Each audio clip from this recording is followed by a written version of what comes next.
Hey, folks, this is Lonzo, the godfather of West Coast hip hop and the president of the Compton Entertainment Chamber of Commerce. And one of the things I like to do from time to time is interview good people from the city of Compton.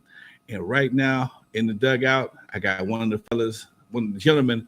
I think it's a good fella out of Compton. How you doing, Judge Fowler? I'm doing fine, Lonzo. How about yourself?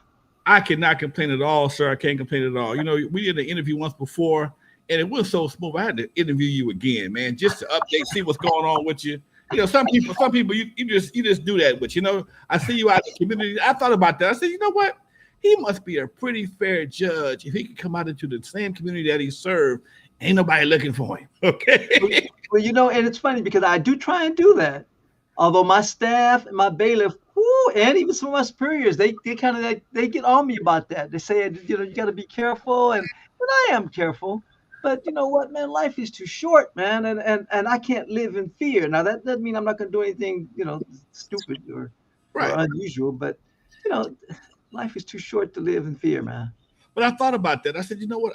I'm at a lot of events, and I very seldom see a judge there. But you are at a lot of community events. You swear in the officers at the city council people. You did I saw you at the NAAC swearing in. I'm like, wow, that's kind of interesting, man. I love doing that. In fact, I really consider it to be an honor when someone asks me to swear them in, someone asks me to provide over a wedding, or someone asked me to swear them in, even in other cities.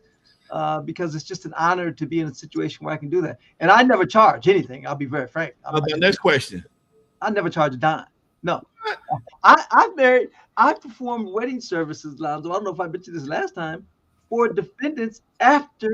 No, yes, I remember that one. I have sentenced defendants 25 years to life, 75 years to life, and 10 minutes later, I married them to the individual who they wanted to get married to, who was not in custody, service right there, and I even let them get a kiss. Okay. So I was okay with my bailiff. Wow, that's amazing, Doc. Now you know what? That's another good question, man. When you know, I understand it may be because you know he did the crime, but do you have any kind of after effects, afterthoughts after you sentence somebody to 25 to life or 75 to life? Yes, sentencing is the toughest thing that I do as a judge. I'll be very frank. Okay. Because I particularly the type of cases that I preside over, because all I hear now are long calls, basically murder cases, or long calls, we call long calls criminal cases that are going to last at least a week or longer. So those are always the most serious charges. Usually they're murder cases. Usually they're multiple murder cases or they're attempted murder cases. Almost all of them have gang allegations. Almost all of them involving three defendants. Those are the toughest cases really to preside over. Now, at the same time, they're tough to witness and to hear because see someone was killed or someone was hurt, and you're going to hear from those victims. You're going to hear from the families of the victims. You're going to hear from witnesses, and those things emotionally can be kind of tough to listen to. But I've been doing this a long time, and I was a criminal defense lawyer before that, and I handled 6 death penalty cases as a defense lawyer. Okay. So unfortunately, you kind of have to go, if you're going to do criminal defense work, or if you're going to be a judge who's going to preside over criminal cases, you have to develop the inner sanctum, for lack of a better phrase. Because I don't want to say you're going to be hardened. You've never hardened to someone being killed or seeing a dead body or anything along those lines. But you do have to be able to witness, to look at it, to listen about it, and to consider it, because you're going to be making decisions that are based upon evidence, and usually that is going to be evidence. And you have to do it in a way that gives the appearance that you are being objective, because sympathy, believe it or not, has no role in our decisions, the decisions of the jury, and it has no role really in my sentencing. I can't be sympathetic towards the victim. Now, I'm a human being. So, you know, when I hear a father who's giving a victim impact statement and his daughter was killed, she was 19 years old, doing nothing but sitting in her car, and because that car happened to be the wrong color, she and her friend were shot and killed. Hearing a father testify because he actually came out immediately after he heard the shots and he held his daughter as she died, and he's never going to walk her down the aisle. He's never going to have any grandchildren. That's tough to hear. That's tough to hear. But part of my job as a judge is to sit, listen, and to consider that when I'm making a sentencing decision. And I do, and I really think that sometimes it helps them to being able to have that outlet and to mention it. And then certainly we extend our condolences and indicate there's absolutely nothing I can do to bring your daughter back. I mean, this case it still sticks with me. That's why I'm able to remember this one so specifically. That case still sticks with me. It's right in Carson, and that father was just devastated, devastated. But I have to be fair. I have to be fair to the victims, and then I have to be fair in my sentencing to the defendants. And so I try and do that, even when imposing those long sentences. Do you think that young brothers still think they can get away with that kind of stuff? I mean, when you see somebody do something that stupid because it's the wrong car, it's the wrong color. I know it was ops car or whatever the case may be. Um, do you think they actually thought they were going to get away with it? They just didn't care. You know what?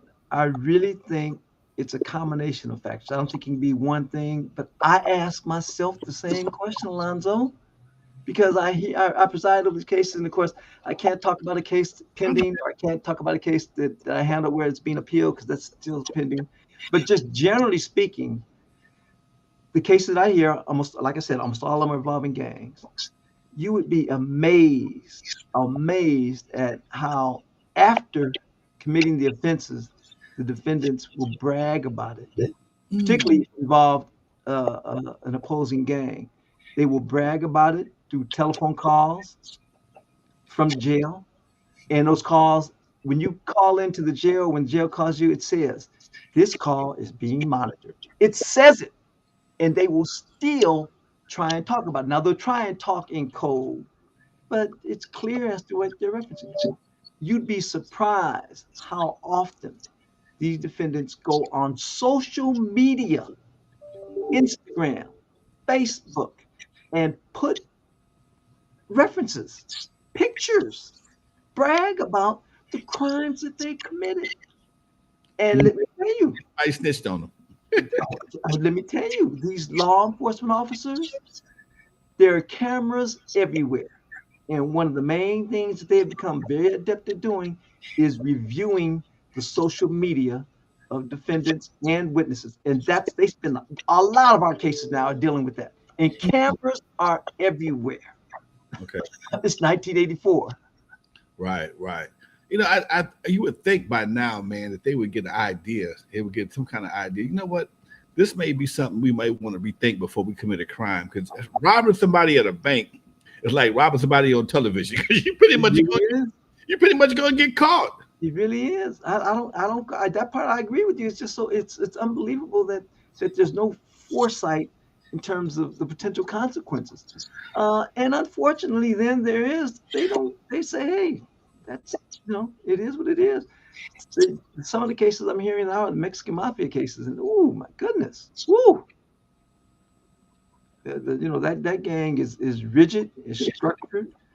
It's only about 148 Mexican mafia members. All of them are in custody, and they are making the calls to the other gang members in the street. It's sad. Wow. That's amazing, dude.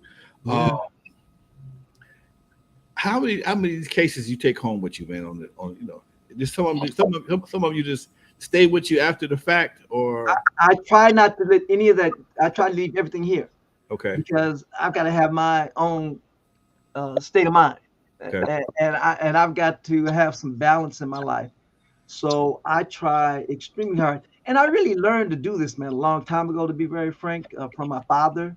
When my father was on the Compton City Council, he always made it clear, and when I came on the Compton School Board, he made it clear to me that, look, you don't want to. This stuff can tear you down and wear you out if you take these things home with you. And I knew I was going to be a criminal defense lawyer, meaning I'm representing individuals who are charged with committing horrible crimes. 9 times out of 10, the person you're representing did something. Now, I'm not saying they committed a crime. I believe strongly in the presumption of innocence, but 9 times out of 10, they did something. So they're going to be sharing that with you, and you have to make sure you're defending them and giving them a fair trial and doing the best. But you cannot take that stuff home with you, man. It'll kill you. Mm. There have been some cases, I've defended a couple of clients where I truly believe they were innocent, they were convicted. There were two that stood out in my mind. I still have those files. In fact, one of them was recently released because they made a determination that he was guilty. And the other one, even though he was a longtime gang member, and I'll never forget the detective telling me during the trial, well, he may not, I thought we put on a pretty good defense. And I remember the detective saying, well, he may not have done this one, but he's good for some others. And that's not fair. And that's not what our cases are about. Those cases, I always remember those, and I'll never forget them because I'm keeping my mind out in case I hear something about the investigating officers who worked on them or the DAs who handled them, stuff, or something that I might be able to give to them and say, look, you can use this to try and get your case reversed to get a new trial or something. So there are a couple that stick with me, but in terms of what I hear and what I preside over, I always try and make sure that I when I'm talking about jurors, I talk about mental gymnastics. And I really do try and engage in that in terms of leaving it here. I stay here late, I come in early. But when I leave, I got to leave my work here. And I have some other things that I like to do outside my job, whether it be music, my girls, my family, sports, basketball. I'm a diehard Lake fan, big Lake fan. I try and use those things to keep me busy and keep me occupied, keep me balanced. Okay. Keep me balanced. It's like you do a pretty good job, Doc. That's why I say you can be out in the community, man. I find that absolutely amazing. Last week I had the pleasure of interviewing Judge Joe Brown, okay, one of my favorite TV judges, and he talked about his case when the Lee Harvey Oswald case, okay, and how there was a lot of things that he didn't see that didn't make a lot of sense to him as a judge, but the case was the case. You ever experienced anything like that before? The stuff that just didn't make sense to you, and somebody may have gotten away or may have gotten convicted on some stuff that just kind of flimsy evidence? Either way. Well, I've been real fortunate in terms of the cases I've presided over, because the instances where I said, you know what, man, this defendant, this is a weak case. I'm curious as to what the jury's going to do, because it looked like he may not be good for it, or he's acting in self-defense. They've come back with the right verdict. Okay. Jurors do their job. They take it seriously, and they've come back with the right verdict. Okay. There are other cases, man. I do some cases involving sexual abuse or sexual assaults from adults involving minor children. Man, that stuff is so hard to hear, and I just say to myself, why is this defendant? How could he do that, or she? How could they do that? I've seen some cases where individuals were just executed, and I just think, what, young men. The case I just heard, two young men just executing this guy because he happens to be in another gang, and they knew that he was at the store, and they just, why? What makes you think of doing that? Now they're 21, 20, their lives was just ruined. And what's interesting, and what I try and do, even when I sentence individuals, is I will try and even address the defendant's family, who's now in the courtroom, and point out that I understand that this is tough on them. It's hard for them to hear that their son or their brother or their nephew or their husband, is being sentenced. But I've got to follow the law. It's being sentenced, 25 years to life, 35 years to life. But I have to follow the law. And to the victims are right there as well. I just indicate to them, nothing can bring back your family member who's now deceased, but hopefully there will be a sense of closure, at least on this aspect of the journey. And that's what you try and do for both sides. Because the defendant's family members didn't ask for this, right? And it's tough on them as well. Wow, that's amazing. What's the most high profile case you ever said on? Man, I haven't really had. I've had some that've been on in the media. You know what? And the good thing about it, I tell you how I try and leave this stuff. I really do try and leave it here. I presided over one that involved an individual in Carson who was a well-known community person. I say community person. He was a street person, and he was killed by a drunk driver. Mm. And that case sticks with me because there was a little media coverage on it. Um, there are a couple other cases I just handled. There's a lot of media coverage on. I can't talk because the cases Okay. are still in the field, although it's being reported on in the LA Times. I think. But the one involving the individual in Carson sticks with me for this reason. He was a homeless individual, uh, but he was well liked and well loved by the Carson community. He was hit by a car. He was crossing the street, and the defendant, who was ultimately convicted, who was charged and convicted um, of vehicular manslaughter.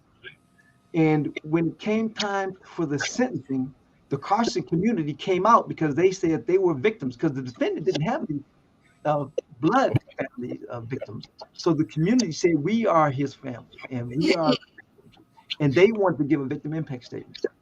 The defendant actually was very remorseful. Once he got caught and he admitted it, that he had a couple of drinks, and it was his second DUI, and on your second DUI, you can be convicted of manslaughter.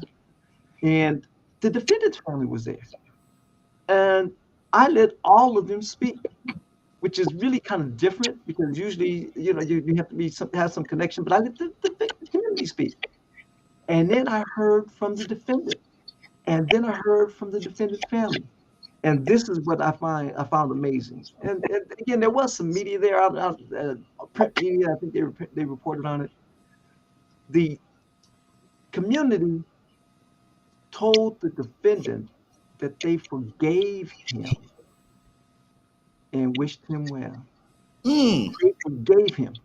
The defendant's family tearfully talked about the problems and the issues that the defendant had, and they spoke as well in terms of thanking the community for forgiving them.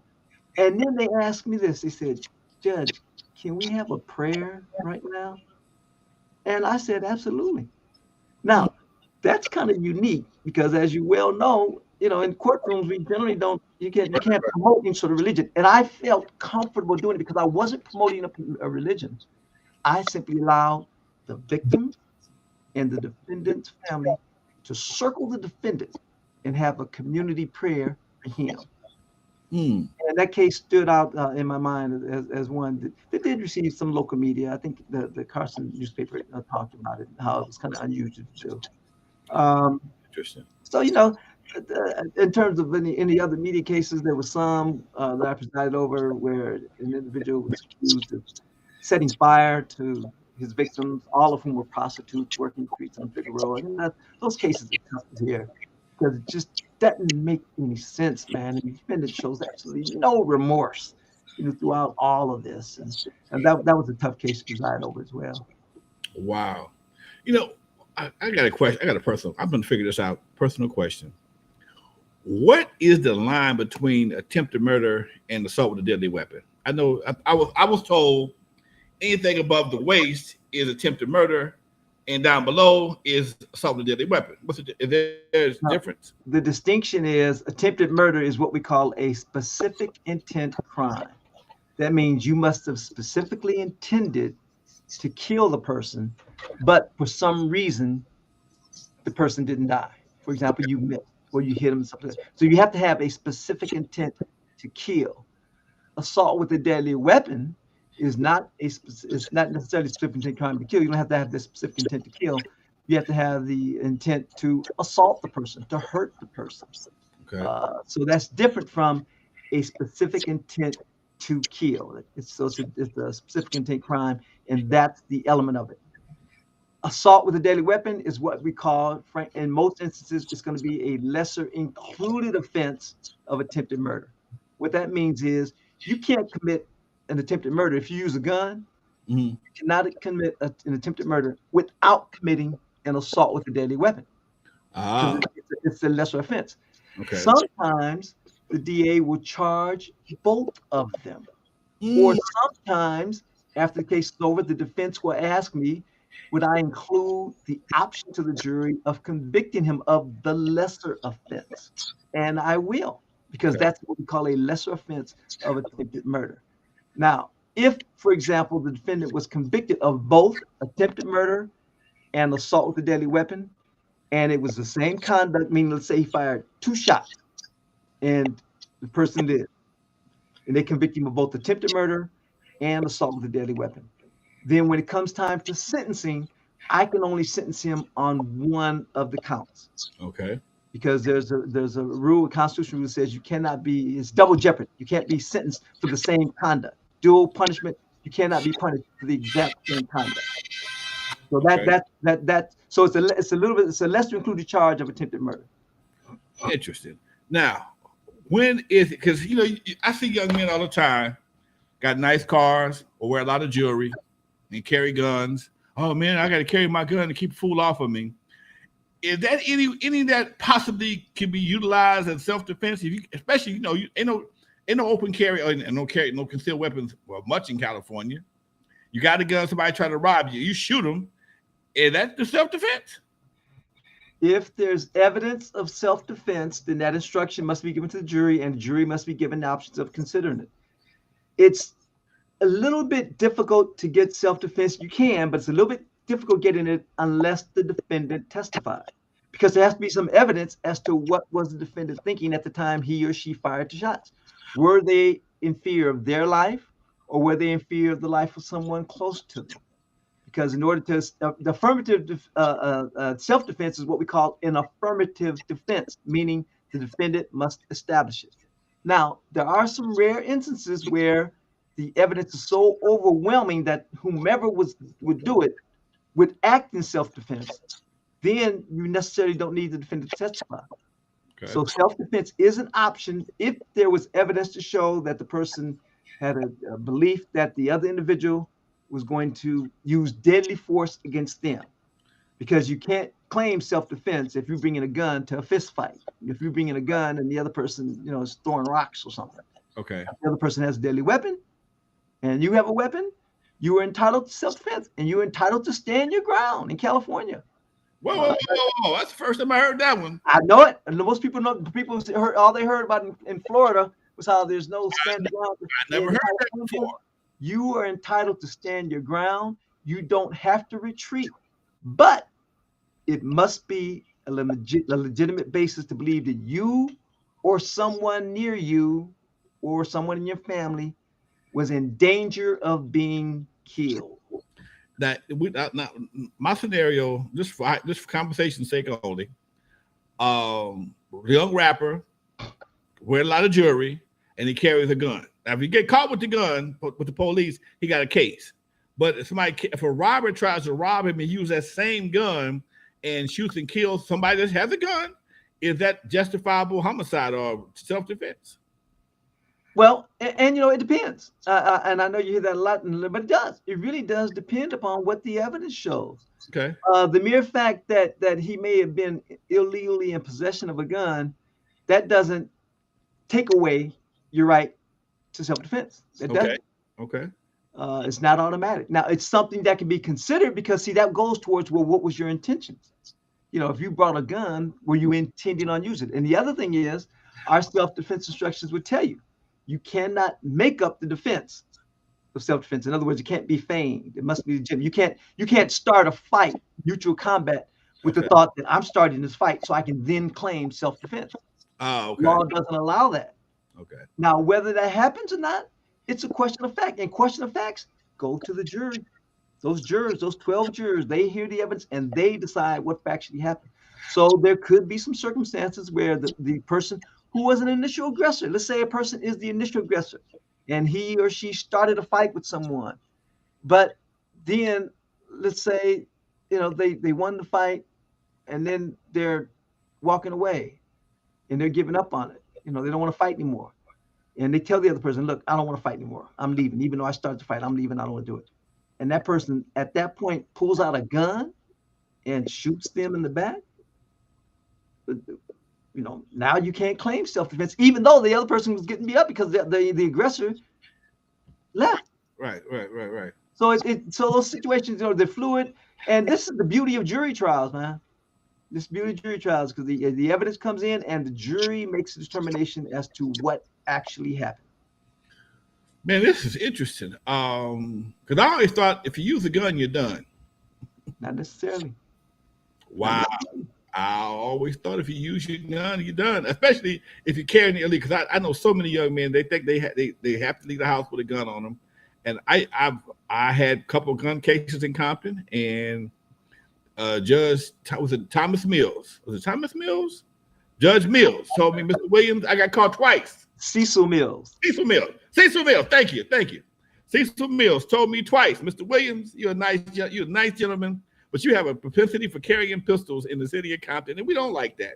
And he told me he gave me semi-probation the first time and semi-probation the second time. He said, and I got caught 3 times. I had to have semi-probation. I was off for about 6 months, got caught again, got off again, and got caught with another one. And he said, you know what? I'm gonna do you one more favor. You ain't shot nobody. You just get caught with them.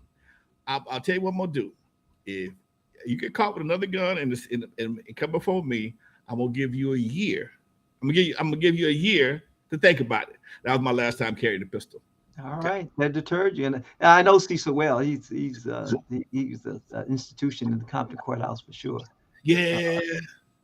But I mean, but you make a good point in terms of to me, and I always tell these young men and young women when I go over and talk to them in the high schools, I said, you always want to try to avoid the appearance of impropriety, and also don't give someone a reason to stop you. Don't give the police a reason to stop you. I tell them, don't drive without both license plates. You know, even though in California now they've relaxed the rules against jaywalking, don't jaywalk. When you do that, you are inviting them to stop you.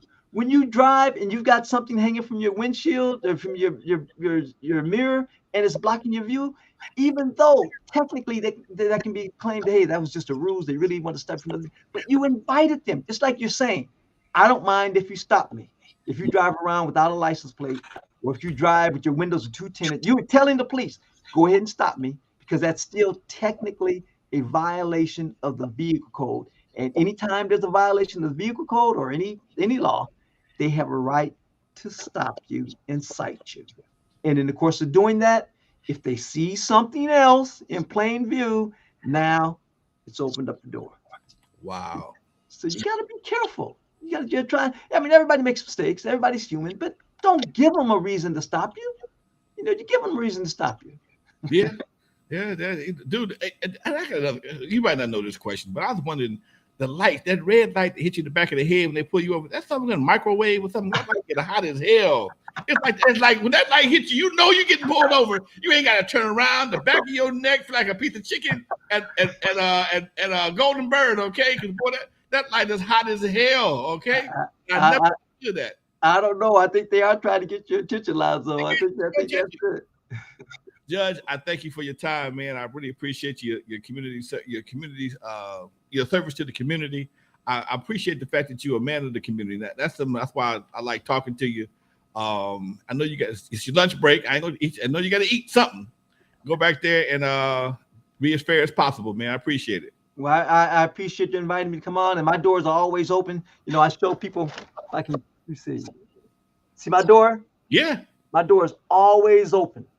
And I tell people, particularly young people who might want to come by and watch a case, my courtroom door is open as well. Come by, and I'll talk to you. I have no problems at all doing that because it's all about being transparent as possible. I got an idea. I'm going to run past you off camera, though. We're going to talk. Okay. All right. Judge, thank you for your time, sir. Have a good day. All right. Bye-bye. That was Judge Kelvin Fowler, y'all, right here in the city of Compton. And he represents Compton in a positive way. That's why I had him on the show. And thank y'all for watching. And thank y'all. I will see y'all later. Don't forget, y'all, subscribe, download my app, the Compton Entertainment app, available on Android and iPhone. In the meantime, y'all, I'll see you later. Peace.